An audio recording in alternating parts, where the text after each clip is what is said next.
What's up, people? It's your man, Urban Lover, coming from your mama's basement, baby. And you know what I'm about to talk about, that game. Now, Lakers versus the mother freaking, I ain't gonna curse, because, you know, I try not to curse because I'm respectful and I'm raising children. But, Lakers playing those mother freaking Pacers. First and foremost, I want to say this. The Lakers got in foul trouble early, and it kind of took us out of our rhythm at the beginning because Randall and D'Lo picked up two quick, you can say bullcrap fouls, but two fouls. They picked the fouls up. They had to take them out. They brought in Calderon. And first, but before I even go off on the Calderon thing, I mean, I'm kind of like, I cringe when I see Luke Walton keep, trying this experiment of his. But I'm gonna talk about that later. First, as we do always, we talk about the stats, or we speak on the stats. Then after the stats, we, get into the bad, and as always, we finish with the good. So with the stats, Lakers shot 44%, Pacers shot 47%. We shot 21% from the three-point arc. They shot 35%. Lakers 6 for 28 behind the three-point arc. Still relying on the three ball. Them 10 for 28, not bad. Also on top of that, free throws made. We shot 88%, which is wonderful. We only missed 3 free throws. I'm happy about that. They shot 79%. Not too bad for those guys as well. Rebounding, we did a way much better of boxing out. I love it. Everybody was participating, getting in there. Even though you might not seen certain individuals like Lou Aldane, for example, might not have been scoring, looked like he wasn't doing too much, but the little things that he was doing kept us in the game. Rebounding, playing a little bit defense. Those type of things that people don't really pay attention to, they're the most important things that sometimes that's good for the team. Everybody don't need to score. Also on top of that, offensive rebound, about even. Defensive rebound, we out-rebound them by 1. So we played pretty good. We kept them out the paint. They were relying on the jumpers just like we were. That's why both teams are 1 and 2. And to be honest with you, Indiana Pacers are a much more experienced, grounded team than what we are. We got a new coach. They do too, but McMillan been around for a while. And also on top of that, most of the Indiana Pacers was there last year. And if I'm not mistaken, didn't they make the playoff last year?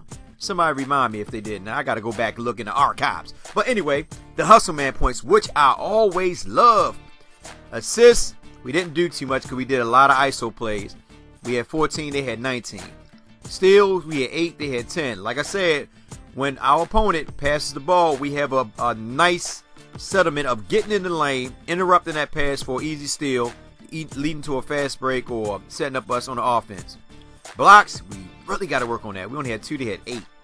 Turnovers, one of the biggest factors that the Lakers really got to get, they got to really focus on this one. The turnovers, we had 20. It's like we're averaging 20 turnovers a game. They had 17. Now, we had 27 points off turnovers. They had 18. Fast break points, we didn't do too much. The Lakers are good when they when they doing fast breaks, period. They're good when they're running the ball, when they up and down, up a tempo. This is the main reason why I hate to see Calderon in the game. And I don't like Calderon. I'm not saying, did I just say I don't like him? Well, no, put it like this. I don't hate Calderon. I just feel as though that he slows the game up when he comes in there. Yeah, I know he sets the tempo, this and that. But at the same time, you got to look at the lineup that's on the floor. But I'll get to that in a minute. Points in the paint, 42 for us, 40 for them. Not too bad. We kept them down. Like I said, we didn't allow them to do what they want in the paint. And that was a good thing. Also, in that personal fouls, I don't even want to talk about that, man. I mean, there were fouls going for both teams. There was a sequence where Lou Williams and JC went down there, got bumped, and there was no N1s, but, and then they called for PG-13 to actually help them, put more points on the game towards the end. Also in that, there was a foul call on, who was that? I believe it was, I think it was either Tariq Black or Larry Nance. I can't remember. But they just stood straight up and put their hands up, and the guy just went up, and they called the foul. And the exact same play, PG-13 challenged JC. He went up and fouled JC, and they did not call a foul. So, I mean, like I said, I always say this over and over again. The refs own the game. They decide how the game outcome comes. Regardless of what people think, at the end of the day, that's what I think. I'm not saying it's rigged and all that. I mean, I can go into that if I want to with a conspiracy theory type of Minto. But right now, like I said, the Lakers still play good. Now, we get to the box scores, you know. Julius Randle, he had 9 points. He played 20 minutes. He did have 10 boards. I love it. That's what I want from Julius. And I think that when they bring those mixed matches in, when Julius is playing down low and he's playing like a smaller person, they really need to feed him when he's in that paint. That's his element. Not up at the top on a high post, but down low. When Julius Randle get down low and he got a mismatch, they really need to feed dude and let him work down low. He's hitting his free throws. You got to feed him, man. Seriously. A lot of our players got to stop looking for them ISO plays and start taking advantage of these mixed matches. Nick Young, he had 21 minutes. He had 8 points. Hit a couple threes. He was 2 for 4. He was the only one that's really, pretty good behind the arc. 3 for 6. He came in, did his thing, played a little good defense as always. Lou Deng, like I say, he had 10 points, 6 boards. Now, the thing about Lou Deng, keep in mind, I told people over and over again, once he get into a rhythm, he'll start going. He's still learning the Luke Walton system because he didn't really play in the preseason. And on top of that, he's pretty good at the defense. Once he get that three-pointer down, once that start falling for him, watch out. Moscow, I feel bad for the brother. He played 19 minutes. He had 5 boards. He clogs the middle up. Like I say, he's not, first of all, he's not Whiteside. Everybody know this. But he clogs the middle. He tries. And I at least respect that. At least you are trying. The only thing that makes me upset is that my brother got hurt. 2 blows to the face, man. And one of the analysts said they made him cry uncle. Then he started laughing and said, well, I shouldn't be joking about that. Man, screw you. It's all good. Y'all analysts, y'all for the Pacers, so you're going to be biased anyway. But yeah, they kind of beat Moscow down, man. And I'm hoping that he's okay. Now, Russell got in 2 early fouls. And he really couldn't do so much because at first I was frustrated. I was like, come on, Russell. I was talking to somebody on Twitter and I was like, somebody was saying that he had to be quicker, to stay in front of his man. I told him, there's a lot of players that you really don't need to be quick. You got to outthink your opponent. You don't have to be quick. You just got to outthink him. And I think over the course of time, he's going to get that because you do see in spurts where he really get up on his man and play good D. Matter of fact, towards the end, for some odd reason, when the Lakers are behind, it's like when they play their best ball game. But the only problem is they turn it over right after they score. So they got to work on that. But Russell, he had a good game. Like I say, he started off slow. He had 11 points. I know people well, he didn't have a good game. He played pretty good defense. But if you notice, he didn't really come in as much. Because at the time, Williams and JC was going off. But like I said, I want to talk about Calderon. Because like I said, at the end of the day, I'm not really getting on Russell because at the end of the day, Russell was in foul trouble. He did what he could do. He got in foul trouble early, 2 little tic-tac fouls, and that kind of took him out of his rhythm. You know what I mean? As Russell, you got to get going. Now, with Larry Nance, I know you can see 11 points, 5 boards. He got 1 block. Larry Nance, I love Mr. Utility. This guy played with so much energy. And like I said, at the end of the day, one thing about Larry Nance is this. A lot of things that you don't see, he does. This guy, he moves his body well. He plays good freaking physical defense when he needs to. This guy was all over the place, man. At the right time, at the right moment, Larry Nance was playing pretty good D. He was just getting off his rebounds. He was doing a lot of things that's good that the Lakers need from somebody coming off that bench. Brandon Ingram, he only played 15 minutes. He only shot 4, only made 1. Out of rhythm. I would like to see more Brandon Ingram. Metta World Peace came in. When I see him came in, I hit Twitter come on. But, the Pacers actually wanted him to come in because when Moscow got hurt, they get to decide who gets to come in. So they brought Metta World Peace in. So when they brought him in, he was like, I love basketball. I said to myself, let him make these 2 free throws and get him off the floor, please. But no, Luke kept him in. He got fouled again, and then he missed 2 coming back down there. What could have counted? It could have helped us. Tariq Black, you can't get much more from Tariq Black. He's 6'9". He really don't have no ups like that.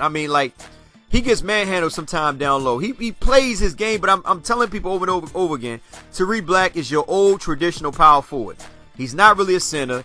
And he really couldn't do too much. He does little bits, he had 8 boards. But that's because the Lakers they boxed out. See, when you box out, it makes it much easier to grab rebounds. Not everybody just standing around waiting for the ball to come, and then some guard all of a sudden shoots through the middle, grab a rebound, put it back in. So they boxed out pretty good, and that's why the Lakers did good on the rebound, and so I love it.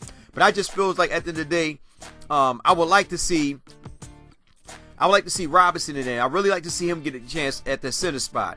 And like I said, I hope and pray Moscow's not hurt, but if he's hurt, and I know they're not really going to play Zubak, so I like to see Robinson get in there and see what he can do. You know, because I think he can get up a little bit more, because their game is almost similar. But I think Robinson can get up a little bit more, and both of them are physical. Don't get me wrong, Tariq Black does, grind. So I'm not mad at Tariq Black because he does grind. I just feel bad for the brother because he just get posterized, man. I mean, like, he went in for that dunk, and he got small hands. He went in for that dunk, and Miles Turner like, I'm taking it. I'm not blocking. I'm taking it from you. And nothing Tariq Black can do, I don't know, man. But Tariq Black, he played pretty good. Calderon, 17 minutes.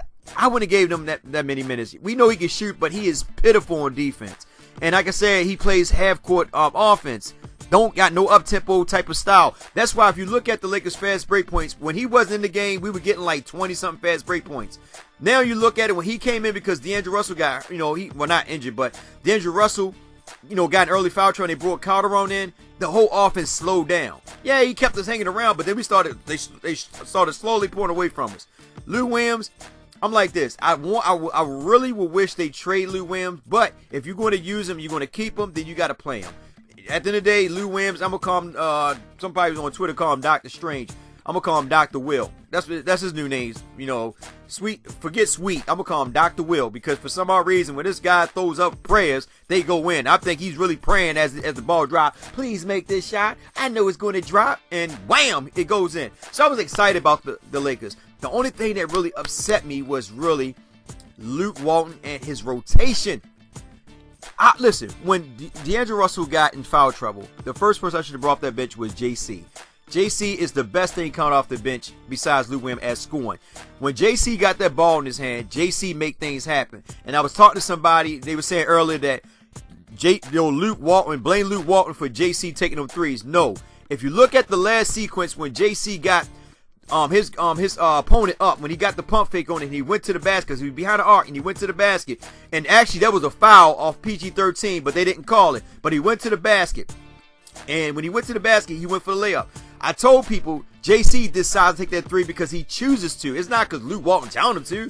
If you get a pump fake and the guy, you get your man off the feet, you got two options. You either can step in, take the jump shot, or fade away, take the jump shot, or draw the foul, take it. Well, not really two options, but so many options, as a shooter. Or you can draw a foul with the jump shot, or you can go to the basket. So there's so many things that JC could have did. But that's why I tell people over and over again, JC really needs that ball. Calderon slows up the offense. When JC's on the floor, it's push, push, push. JC is fast, and I'm telling you, they got to really use JC according to his strength. Let him run them down that court, blow past these people. Julius Randle, D'Angelo Russell, all them guys, they young. Let them run. These old guys, and I'm not against old guys because I'm old, but they got to let these young guys run, man. I like to see more Brandon Ingram in there. I mean, seriously, he's the number 2 pick. You got to get him more minutes. I know that Lou Dang and Moscow are getting paid a lot of money. Same with Tariq Black.